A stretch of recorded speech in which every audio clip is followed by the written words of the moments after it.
YouTube. Welcome to the second last episode of Highway Backs.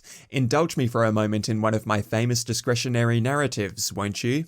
Okay, so it's like there was a quiet little community with farms and some silos, then the mega highway got built, so the area has gentrified with denser suburbs and a huge factory to take advantage of the infrastructure. Now while that's going on, the people demand water treatment, damn it. Makes perfect sense. Oh, and how they ended up in a Backs, I think, is pretty self-explanatory. Building the industry. I begin this area with some housing development, which I scrap because it was getting up in the lateral decorative pillars grill. After swapping for generic bushland, I think, you know what would be nice here? Some industry that I should have included last episode but shall be doing now.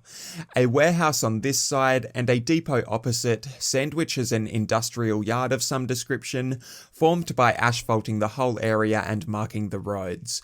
Oh, coloured lines, how I've missed thee. Grass beds to fill empty space and containers to make it legit. Building the suburbs. I'm a little apprehensive to propagate residential so close to the tunnel here after the aforementioned similar attempt, but having a street overlooking the highway would be dope.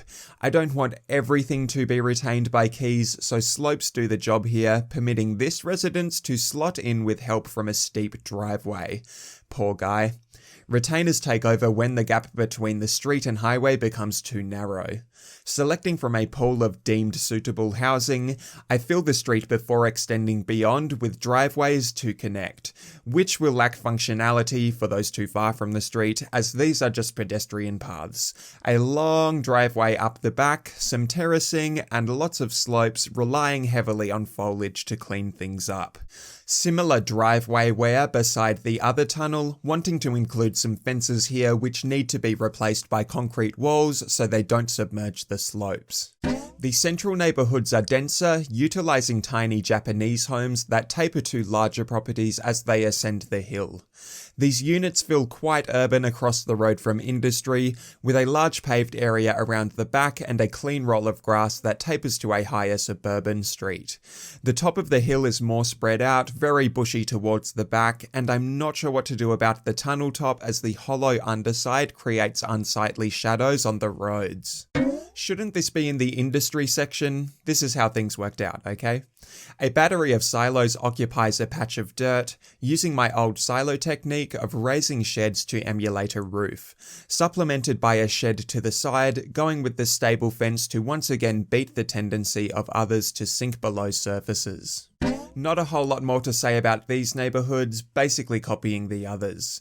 This one driveway home is notable, decked at the bottom by a boardwalk and met at the second floor, where entry occurs presumably, by the drive, although you better doubt it because the scale is a little extravagant. Oh boy, I've been looking forward to some highway side midrise ever since I placed those climbing street offshoots. A trio on one side, facing different angles to distribute nicely, and a couple singular on the other. Going all out on car parks here with one beside each single building, the higher being terraced, and a branch throughout the trio which looks a little chopped. A few more houses toward the edge, and the road does narrow oddly here, for which I can fathom a star. Building the farms. Ain't nothing to it, same as last time, overlapping fields to create larger farms, following the loop and riverbank with trees between borders. And a final area of housing that prob could have been in the last section, but which is shanty enough that I think I'm good referencing it as part of the farming community. I mean look, he's got a freaking woodboard for his driveway. Allure, this little corner neighbourhood, totally giving me Wisteria Lane vibes. Driveways are an infrastructure network of their own. Also, I love how car parks accentuate infrastructure. It's like a little badge that calls out, hey, there's infrastructure here. Going with farms wasn't without controversy, a decision made easier by the fact that they are easy to place. Oh, roofs on a hill, my favourite. I know, the silos, best not to ask too many questions. I hope this episode is the second last. Depends what happens when I tackle the marauding pink elephant in the room, brown and grey and composed of static rather than elephants though it may be. That's all, thanks for watching and goodbye forever.